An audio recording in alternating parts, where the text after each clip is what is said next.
I live in a small neighborhood home in the suburbs of a large city. I had a roommate that lived there with me for almost 3 years before he eventually moved out into his own place. And at that point I was able to afford rent myself, so I didn't bother finding a new roommate.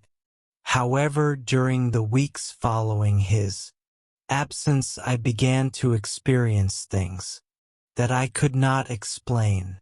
I have never believed in anything paranormal, but now I'm not so sure. I had to work late one night and didn't get home until 8. I did my usual and made dinner, then sat down to watch some TV, but as I sat on the couch scrolling through movies to watch, I heard the wooden floorboards creaking upstairs. This wasn't entirely uncommon due to the house being old, but it would happen often, and when it did, it always seemed like they creaked in a distinct pattern, as if someone was walking. It was definitely a bit creepy, but I learned to ignore it after a while. However, on this night, they continued for almost 30 minutes.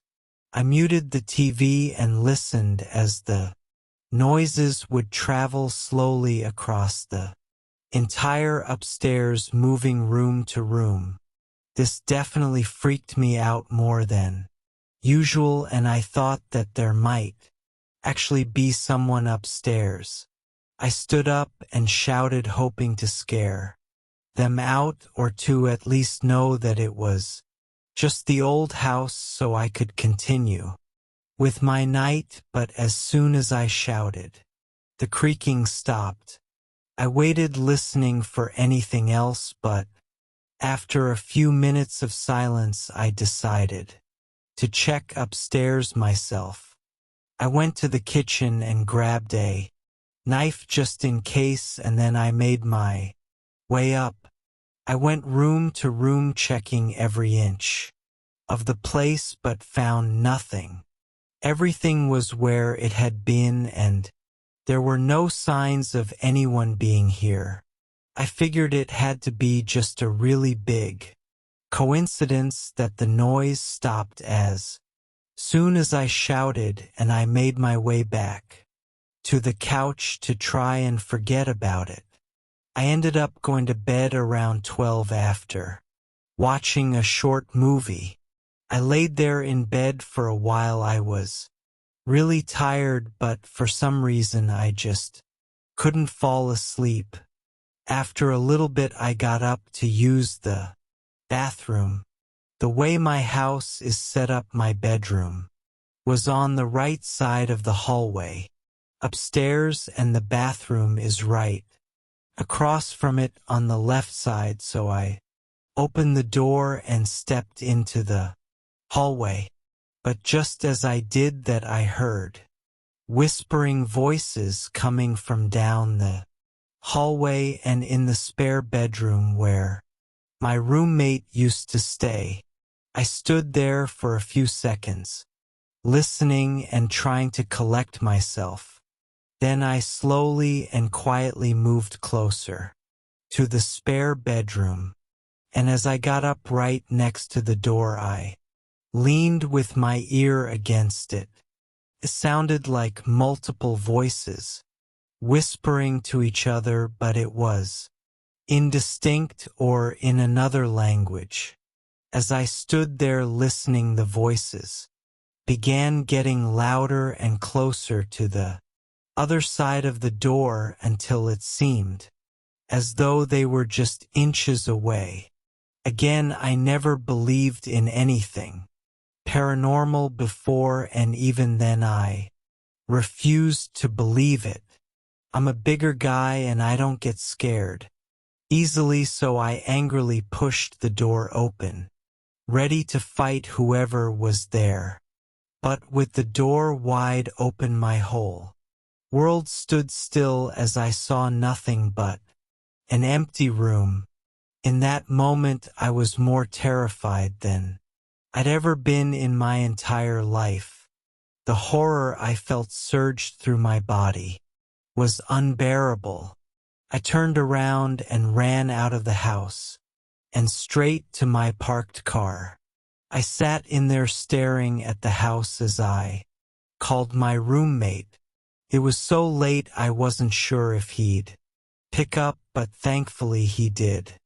My voice was shaking as I told him what just happened. Even he could tell something was seriously wrong because he'd never seen or heard me scared like that. Honestly, he didn't sound too surprised, though, as he mentioned multiple times that he's heard things in that house before. What happened that night was an experience that I'll never forget, and it has since changed my beliefs on the paranormal. Honestly, I don't even know what to believe anymore. It's been over a month since that happened, and I've started sleeping on the couch downstairs every night instead of my bedroom, but still every once in a while I wake up hearing something upstairs moving, slowly creaking the wooden floors above me. All right, I've had a lot of inexplicable experiences in my life, some that even today I can't wrap my head around.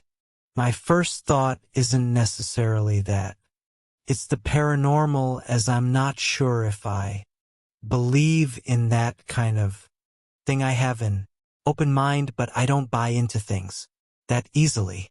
Most things that happen I blame on my mind playing tricks on me, or sleep deprivation, or simply the fact that it could be a mental illness that has gone undiagnosed. There is one moment though, or I suppose a few moments, that have been on my mind for some time now. One happened while I was in the shower, and as water poured over my head I heard my brother yell my name. The second one was louder than the first, as if something was wrong. I could have sworn I heard my dog barking as well. Annoyed but concerned, I got out and cracked the door open, then called back to them. But after waiting a few seconds there was no response. I quickly dried myself off and put on my robe, then headed downstairs asking what they needed again. However, I still got no response. My dog was on her bed fast asleep, and my brother was nowhere to be found. I looked out the window and their car wasn't even there. This wasn't the first time my mind has decided to play these annoying games, so I didn't really think much of it. Honestly, I've had auditory hallucinations before. None to that degree, but maybe they're getting worse and I need to sleep more. That's my way of trying to reason with myself, and it worked the next time that I heard my brother yell my name and they weren't there. But then it happened the third time, and then a fourth, my brother calling for me loudly and distinctly. That's when I started to get worried. I thought I was genuinely going crazy. I decided to bring it up to my brother. While playing Borderlands one night, we talked about our mental health a lot, because our parents don't believe in therapy, so we kind of became each other's safe haven. I explained everything that's happened over the past month, and instead of giving advice or sympathizing like he usually does, he just gets really quiet for a second, until he says he's been experiencing the same thing, except it's been our mom yelling his name, but she's never been home when he goes to check. He says it's happened around 5 or 6 times, maybe a month or two ago, but he also thought his mind was playing tricks. It seemed after that talk things began to stop. I didn't hear anything for almost 3 weeks, but then something happened that I'll never forget and will probably never have an explanation for. I was sitting in my bed in my room, scrolling through Instagram, when my mom starts aggressively calling my name from downstairs. I've never heard her voice before. It was always my brother's, so I didn't even think anything weird of it. I was about to get up and see what she wanted when suddenly my mom burst through the door asking me what I wanted. I didn't know what to say, but I could tell that she was annoyed by the look she gave me. She asks me again what I wanted, and I just kind of shook my head trying to understand what was going on. Then she angrily sighed and said not to yell her name while she's making dinner, and walked out, leaving the door open.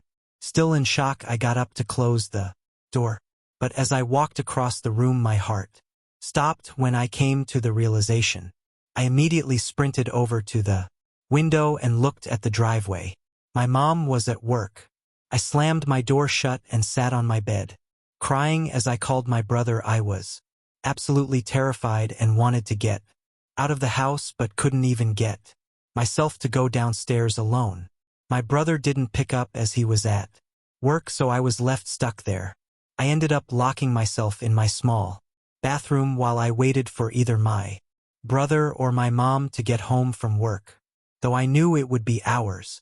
Thankfully, nothing else happened until my mom got back, and this time I was very hesitant when she called for me, but it ended up being okay. I told my brother that night, and he said he'd never had anything like that happen to him. To this day, I still have no answers as to what I was hearing and seeing. But honestly, I'm writing this and sharing it in hopes to be able to forget about it and move on. I don't want to know anymore because I don't think I can handle the truth if it really was the paranormal. This happened several years ago, back in February of 2001. My friend, who I will call Jake for privacy reasons, invited me on a long weekend trip to a remote cabin that his uncle owned in northern Saskatchewan, and I agreed to join him, so we drove the long 6 hours from my house to get there. Let me give you a brief layout of the grounds before we continue. It was a small single-story ranch-style cabin with a kitchen, 1 bedroom, 1 bathroom, and a living room. There was no electricity or running water, and it was surrounded by forest on all sides. The only way in or out was down a long, unpaved driveway. We arrived at the cabin around dusk. The next day, Jake and I walked around the forest to search for some firewood, and about an hour into the walk, Jake spotted an abandoned house out in the distance. It was nestled among a group of trees, and this was rather strange as we were in the middle of northern Saskatchewan, and civilization was miles away. Jake wanted to check out the house out of curiosity, and although I was hesitant to go inside, I reluctantly joined him. We entered through a boarded-up window. Once inside, we were greeted with a musty smell. As we were roaming around, I noticed a door that headed into the basement. Curiosity got the better of me, and against my better judgment, I opened the door and slowly made my way down the steps. Once I reached the bottom, I froze. There were dimly lit candles in a circular pattern, as if someone was performing some kind of satanic ritual. I pointed our flashlight across the basement to see if someone was hiding, but no one was there.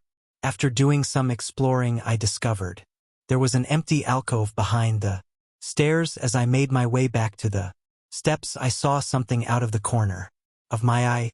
Under the stairs, which had been cleared just moments before, there was a black figure staring directly at me. It looked to be at least 8 feet tall, and once I saw its eyes, I knew I was in the presence of something inhuman. A pair of glowing red eyes stared back at me, full of hatred and malice. I then heard a low, repulsive growling, and without hesitation, I bolted up the stairs. Jake was still exploring the empty dining room and heard me coming up the stairs. Out of here, we left through the same way we entered. Our story, however, does not end there. When we finally returned to the cabin, I told Jake everything about what I saw, and to my surprise, he believed me. We decided to put the whole thing behind us and get some rest. I suddenly woke up and checked the time on my watch, and it said 2:17 a.m. Things were dark and quiet, but I felt that something was amiss. After a while, I heard subtle footsteps outside the bedroom door. This was also when Jake woke up as well. "What's going on?" I told him to be quiet and listen. The footsteps became louder, and I got up from my bed and made my way over to the bedroom door. I then cracked it to see what was outside. Chills were sent through my body as there was an intruder in the cabin in the far corner of the living room, but it was not human. It was that same creature that I'd seen in the basement of that abandoned house. The moonlight did not provide adequate illumination, but I saw the disturbing form twist its head until its red eyes were looking back at the bedroom door. Should I say me? And I slammed the door shut, locking it. In a panic, we both fled the cabin through the bedroom window, leaving all of our belongings behind. As we ran towards Jake's truck, we both heard a loud, ear-piercing scream, frantically started the truck, and floored it out of there. We remained silent the whole way home, not saying a word about what we saw. It's been nearly 20 years since this event, and Jake and I are still friends to this day, but we never returned to his uncle's cabin since. I don't know if what we saw that night was some kind of paranormal entity or an unknown creature living in the woods, but I don't plan nor care to find out.